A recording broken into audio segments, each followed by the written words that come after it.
ಸ್ನೇಹಿತರೆ ನಮಸ್ಕಾರ. ನಾನು ರವೀಂದ್ರ ಜೋಶಿ.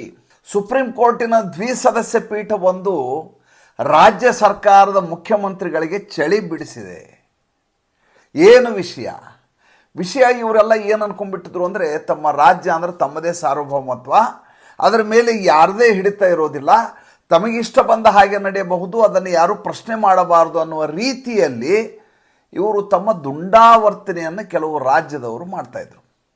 ಉದಾಹರಣೆಗೆ ಪಶ್ಚಿಮ ಬಂಗಾಳ, ಉದಾಹರಣೆಗೆ ತೆಲಂಗಾಣ, ಉದಾಹರಣೆಗೆ ಕೇರಳ, ಉದಾಹರಣೆಗೆ ಛತ್ತೀಸ್ಗಢ, ಈ ರೀತಿ ಸುಮಾರು ರಾಜ್ಯಗಳು CBI ಎನ್ಕ್ವೈರಿ ಮಾಡಲಿಕ್ಕೆ ಬ್ಯಾನ್ ಮಾಡಿದರು.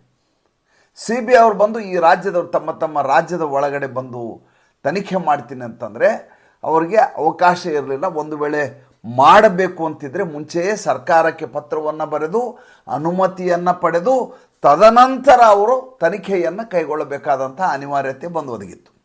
ಇದು ಶುರು ಮಾಡಿದ್ದು ಮೊದಲು ಇದಕ್ಕೆ ಶ್ರೀಕಾರ ಬರೆದದ್ದು ಯಾರು? ಮಮತಾ ಬೇಗಂ ಅವರು ಶುರು ಮಾಡಿದ್ದು 2018ರಲ್ಲಿ. ಯಾವಾಗ ಒಂದರ ಹಿಂದೊಂದರಂತೆ ಇವರ ದುಂಡಾವರ್ತನೆ, ಅರಾಜಕತೆ, ಭ್ರಷ್ಟಾಚಾರ ಇನ್ನಿಲ್ಲದ ಹಾಗೆ ಪಶ್ಚಿಮ ಬಂಗಾಳದಲ್ಲಿ ಮನೆ ಮಾಡುತ್ತೋ, ಅವಾಗ ಕೇಂದ್ರ ತನಿಖಾ ತಂಡಗಳು ಪಶ್ಚಿಮ ಬಂಗಾಳದ ಮೇಲೆ ದಾಳಿ ಮಾಡಲಿಕ್ಕೆ ಶುರು ಮಾಡ್ತವೆ. ಶುರು ಮಾಡಿದ್ದಷ್ಟೇ ಅಲ್ಲ, ಇವರ ಮಂತ್ರಿಗಳು, ಇವರ ಅಧಿಕಾರಿಗಳು ಎಲ್ಲರ ಮೇಲೆ ಒಂದರ ಹಿಂದೊಂದರಂತೆ ಮೊಕದ್ದಮೆಯನ್ನು ದಾಖಲು ಮಾಡಲಿಕ್ಕೆ ಶುರು ಮಾಡ್ತವೆ.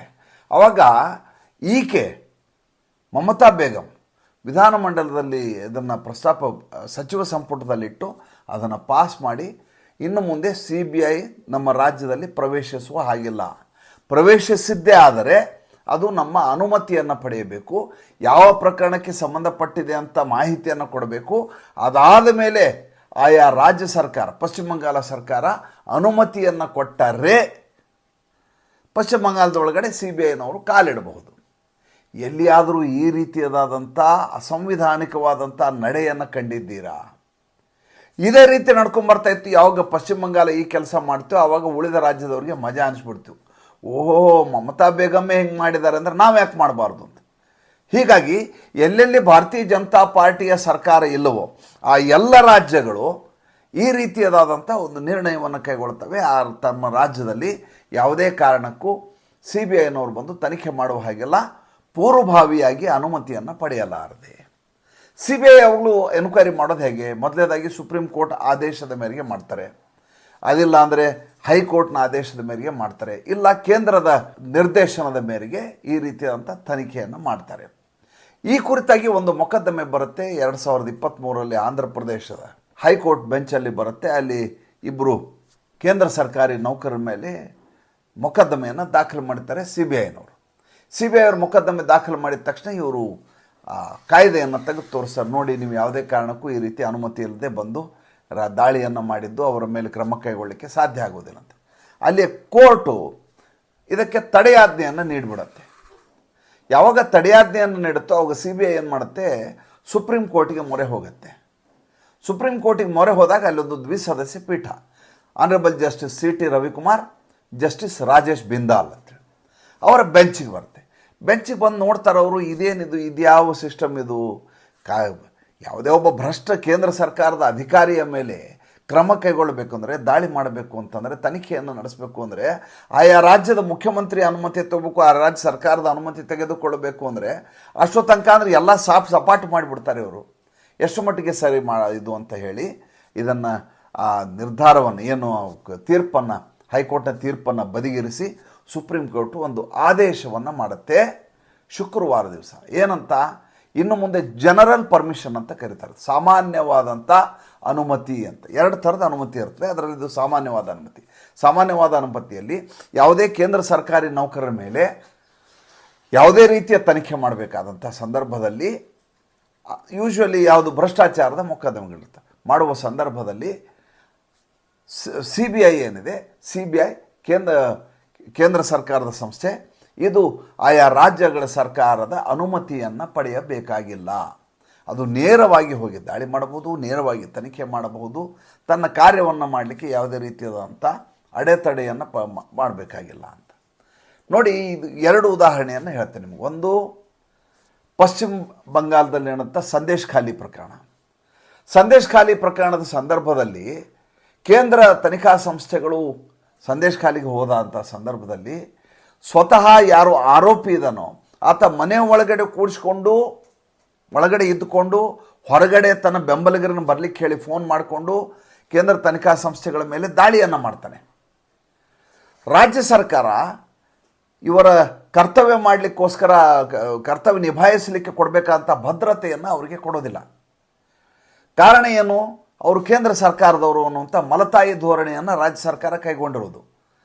ಜೊತೆಗೆ ಯಾವ ವ್ಯಕ್ತಿ ಆರೋಪಿಯಾಗಿದ್ದಾನೋ ಆ ವ್ಯಕ್ತಿ ಆಯಾ ಸರ್ಕಾರದ ಮುಖ್ಯಮಂತ್ರಿಗೆ ತೀರಾ ಆಪ್ತನಾಗಿರುವುದರಿಂದಾಗಿ ಆತನನ್ನು ಕಾಪಾಡುವ ಕೆಲಸವನ್ನು ಕೂಡ ಈ ಸಂದರ್ಭದಲ್ಲಿ ಮಾಡಲಾಗತ್ತೆ. ಸ್ವತಃ ಪೊಲೀಸ್ ಠಾಣೆಯಲ್ಲಿ ಕೇಸನ್ನು ರಿಜಿಸ್ಟರ್ ಮಾಡ್ಕೊಳ್ಳೋದಿಲ್ಲ, ಗಲಾಟೆ ಆಗತ್ತೆ. ನಡೆದಂಥ ಪ್ರಕರಣದ ಕುರಿತು ಇಡೀ ಊರೇ ಪಾಪ ಯಾರ್ಯಾರು ಸಂತ್ರಸ್ತರಿರ್ತಾರೋ ಅವರೆಲ್ಲ ಕೇಳ್ಕೊತಾರೆ. ಇಷ್ಟೆಲ್ಲ ಆದರೂ ಕೂಡ ಸ್ವತಃ ರಾಜ್ಯ ಸರ್ಕಾರ ಅವ್ರನ್ನ ಬೆಂಬಲಿಸಲಿಕ್ಕೆ ಹಿಂದೇಟಾಕತ್ತೆ. ಇದು ಒಂದು ಪ್ರಕರಣ. ಎರಡನೇದ್ದು ಇಲ್ಲಿ ತಮಿಳುನಾಡಿನಲ್ಲಿ ಕೂಡ ತಮಿಳುನಾಡು ಸರ್ಕಾರ ಕೇಂದ್ರ ತನಿಖಾ ಸಂಸ್ಥೆಗಳಿಗೆ ಯಾವುದೇ ರೀತಿಯಾದಂಥ ಪೂರಕವಾಗಿ ಅವರಿಗೆ ಬೇಕಾದಂಥ ಭದ್ರತೆಯನ್ನು ಒದಗಿಸಲಾರದೆ ಅವರಿಗೆ ಅಡೆತಡೆ ಒಡ್ಡುವುದು ಅಷ್ಟೇ ಅಲ್ಲ, ಈ ರೀತಿ CBIನವ್ರು ಬಂದು ಎನ್ಕ್ವೈರಿ ಮಾಡಬಾರ್ದು ಅಂತ ಬ್ಯಾನನ್ನು ಮಾಡ್ತಾರೆ ತಮಿಳುನಾಡು ಸರ್ಕಾರ ಕೂಡ. ಇವೆಲ್ಲ ಇತ್ತೀಚಿನ ದಿನಗಳಲ್ಲಿ ನಡೆದಂಥ ಬೆಳವಣಿಗೆಗಳು. ಇದೇನಾಗಿತ್ತು ಅಂತಂದರೆ ಕೇಂದ್ರ ಸಂಸ್ಥೆಗಳಿಗೆ ಯಾವ ಸ್ವಾಯತ್ತ ಸಂಸ್ಥೆಗಳು ಯಾವುದೋ ಅದ್ರ ಮೇಲೆ ಯಾರ್ದೋ ಹಿಡಿತವಾಗಲಿ ಅವ್ರು ಹೇಳಿದ ಹಾಗೆ ನಡೆಸ್ಕೊಳ್ಳೋದಾಗಲಿ ಇಲ್ಲ. ಬಟ್ ಈಗ ಇವರೆಲ್ಲ ಹೇಳೋದೇನಂತಂದರೆ ಈ ದೇಶದಲ್ಲಿರುವಂಥ ಎನ್ಫೋರ್ಸ್ಮೆಂಟ್ ಡೈರೆಕ್ಟರೇಟು, ಈ ದೇಶದಲ್ಲಿರೋ CBI, ಈ ದೇಶದಲ್ಲಿ ED ಎಲ್ಲವೂ ಕೂಡ ನರೇಂದ್ರ ಮೋದಿ ಅವ್ರು ಹೇಳ್ದಾಗ ಕೇಳ್ತವೆ, ಇನ್ಕ್ಲೂಡಿಂಗ್ ಚುನಾವಣಾ ಆಯೋಗ, ಸುಪ್ರೀಂ ಕೋರ್ಟು ಎಲ್ಲರೂ ನರೇಂದ್ರ ಮೋದಿ ಅವ್ರು ಹೇಳ್ದಾಗ ಕೇಳ್ತಾರೆ ಅಂತ ಇವರು ವಿಪಕ್ಷದವರು ಗಲಾಟೆ ಮಾಡ್ತಾ ಇರ್ತಾರೆ. ವಾಸ್ತವವಾಗಿ ಅವರು ತಮ್ಮ ಕೆಲಸವನ್ನು ನಿಭಾಯಿಸಲಿಕ್ಕೆ ಇರಬೇಕಾದಂಥ ಎಲ್ಲ ಮೂಲಭೂತ ಅಧಿಕಾರ ಮತ್ತು ಸೌಕರ್ಯವನ್ನು ಆಯಾ ರಾಜ್ಯಗಳು ಕೊಡಬೇಕಾಗತ್ತೆ. ಅದರಿಂದ ಈಗ ಇಷ್ಟು ದಿವಸ ತನಿಖಾ ಸಂಸ್ಥೆಗಳು ವಂಚಿತಗೊಂಡಿದ್ದವು. ಇದು ಎನ್ಫೋರ್ಸ್ಮೆಂಟ್ ಡೈರೆಕ್ಟರೇಟ್ಗೆ ಮತ್ತು NIAಗೆ ಬರೋದಿಲ್ಲ. ಇದು NIA ಮತ್ತು ED ಅವರು ಯಾವಾಗ ಎಲ್ಲಿ ಬೇಕಾದರೂ ದಾಳಿಯನ್ನು ಮಾಡ್ಬೋದು, ಅವರೇನು ಯಾರ ಅನುಮತಿ ಪಡಿಬೇಕಾಗಿಲ್ಲ. CBIಗೆ ಮಾತ್ರ ಇದೊಂದು ರಿಸ್ಟ್ರಿಕ್ಷನ್ನ ಆಯಾ ರಾಜ್ಯಗಳು ಹಾಕಿದ್ದು. ಬ್ಯಾನ್ ಅಂತ ಹೇಳ್ತಾ ಇದ್ದು, ಬೈಕಾಟ್ ಬ್ಯಾನ್ ಅಂತ.